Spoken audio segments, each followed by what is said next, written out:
Bonjour terriens, terriennes, je vous propose dans cette vidéo de moins de 5 minutes de s'intéresser au paradoxe de Fermi pour mieux le comprendre et comprendre ce qui en découle. Le paradoxe de Fermi est une question qui se pose lorsqu'on réfléchit à l'existence d'autres formes de vie dans l'univers.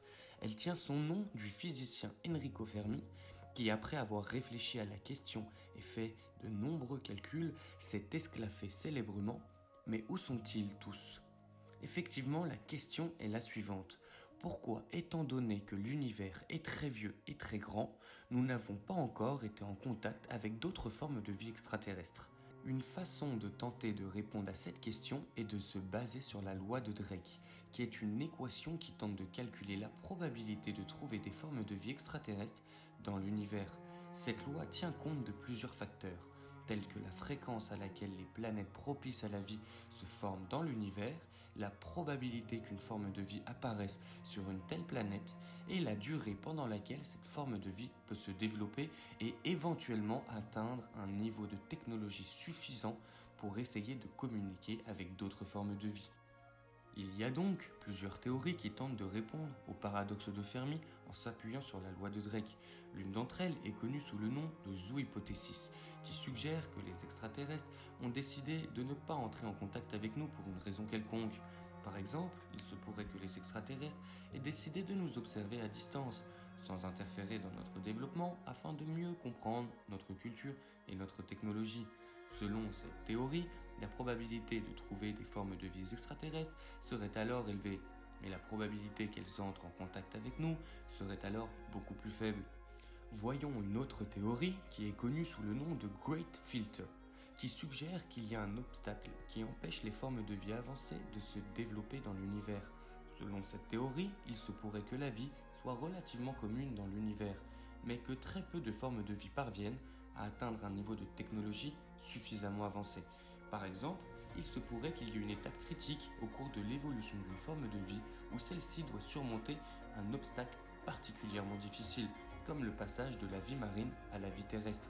Si cet obstacle est trop difficile à surmonter, alors la forme de vie pourrait ne jamais parvenir à atteindre un niveau de technologie suffisamment avancé pour rentrer en contact avec une civilisation extérieure.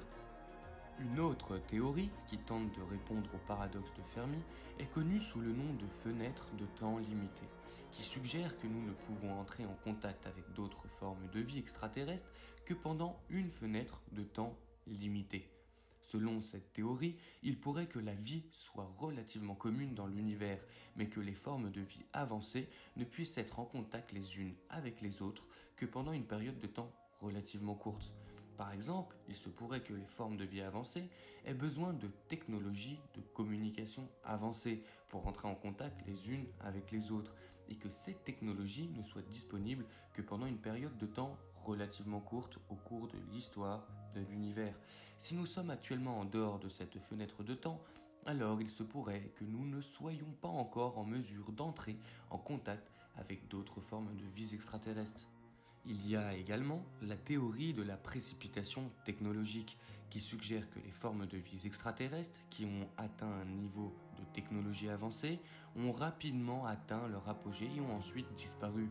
Selon cette théorie, il se pourrait que les formes de vie extraterrestres aient atteint un niveau de technologie très avancé, mais qu'elles aient été incapables de gérer cette technologie de manière responsable, ce qui a conduit à leur disparition. Dans ce cas, il se pourrait que la vie extraterrestre soit relativement commune dans l'univers, mais que très peu de formes de vie parviennent à atteindre un niveau de technologie suffisamment avancé et de manière durable. Le paradoxe de Fermi soulève des questions profondes sur notre place dans l'univers et sur notre propre destin en tant que civilisation. Si nous sommes seuls dans l'univers, cela signifie-t-il que nous sommes responsables de notre propre sort ? Ou bien y a-t-il d'autres forces qui nous sont inconnues, qui influencent notre destinée ? En fin de compte, le paradoxe de Fermi nous rappelle que nous sommes peut-être plus petits et plus insignifiants que nous ne le pensons, et que notre compréhension de l'univers est peut-être plus limitée que nous ne l'imaginons. Cela nous encourage à continuer à chercher des réponses et à approfondir notre connaissance de l'univers dans l'espoir de trouver un jour des réponses à ces questions profondes et mystérieuses. C'est ainsi que cette vidéo touche à sa fin. Dis-moi ce que tu penses du paradoxe de Fermi. dans les commentaires, lâche un petit pouce bleu si tu as aimé le contenu et n'hésite pas à t'abonner à la chaîne pour plus de contenu. Sur ce, ciao ciao l'équipe et à très bientôt pour de nouvelles vidéos.